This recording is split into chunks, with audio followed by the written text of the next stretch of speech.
My name is Eric Chen. I am a rising junior at Harvey Mudd College, where I study computer science and math. This summer, I collaborated with Cherry Ho and Dr. Sebastian Scher on an off-road driving project sponsored by the Robotics Institute Summer Scholar Program. Today, I want to share with you our work titled Self-Supervised Adaptation of Visual Off-Road Traversability Models, or simply Achieving Learning on the Drive. So if you have came across some car commercials, you would have learned that driving in an off-road environment is the pinnacle of adventure and freedom. And compared to congested city streets, some off-road environments are expensive and wild. And you could go as fast as you want and as free as you want. But not all off-road environments are bare deserts. A lot of them include tall trees and large shrubs that the vehicle must avoid. And also there often are not paved consistent trails that you can follow. To a human, this kind of diverse environment could be very exciting, but for an autonomous vehicle, this is very confusing and potentially dangerous.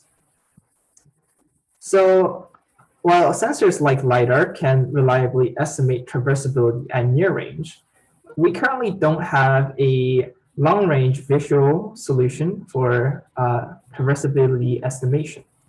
And this is because it's really difficult to predict what the vehicle will encounter in these unstructured environment prior to the drive, so we can't adequately prepare the vehicle beforehand. Thus, we decided to explore a solution in which we learn the relevant environmental features on the drive itself. Our key insight to enable this is using near-range LiDAR data to train long-range traversability estimation visually. This allows the vehicle to start in any environment, adapt on the drive without hand labeling images, and estimate traversability at long range. In our approach, new LiDAR data is converted into class labels and then paired with images to train the model online. Then the model is used for real-time inference, where it takes in the current image and produces a segmentation of the image at long, a zoomed-in version of the image according to traversability.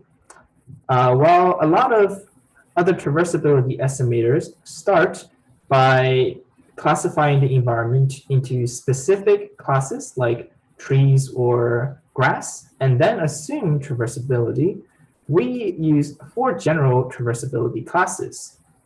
These classes are determined by physical traits like height and density, and can be used for any environment. We call the terrain class the class with obstacles that are below a certain height, and all obstacles above the height and with high density are classified as obstacles.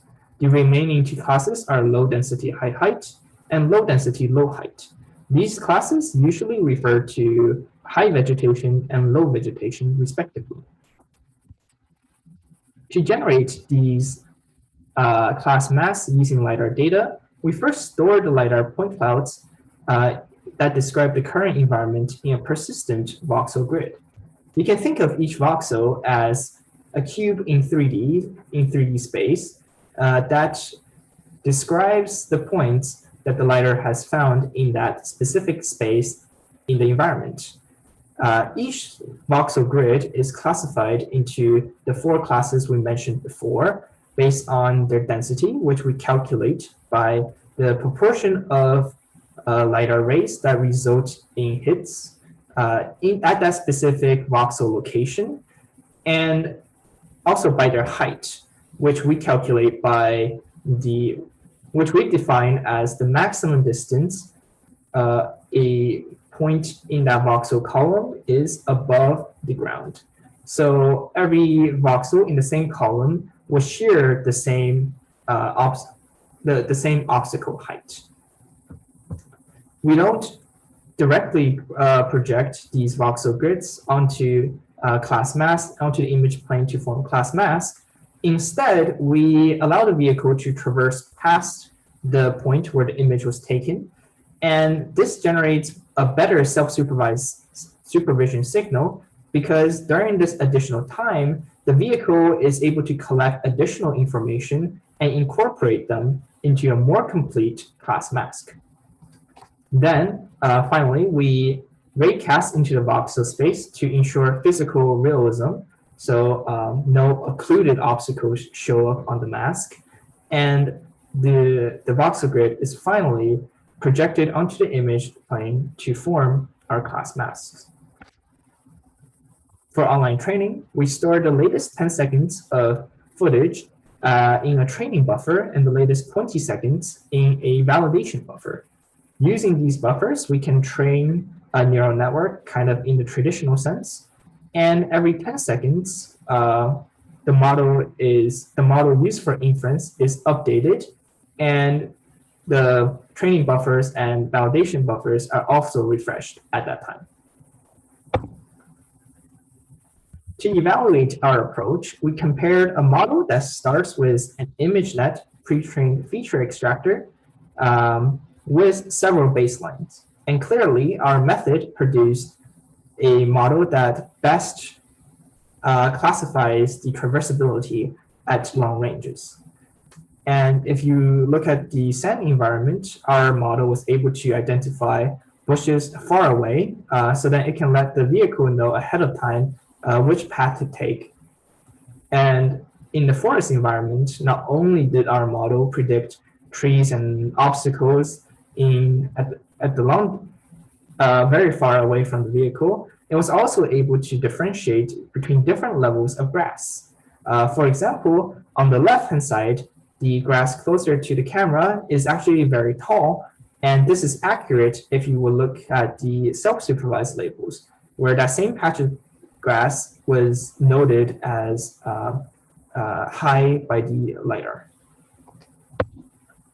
Following these promising initial results, we hope to improve our online training methodology and incorporate the model for planning on an autonomous all-terrain vehicle.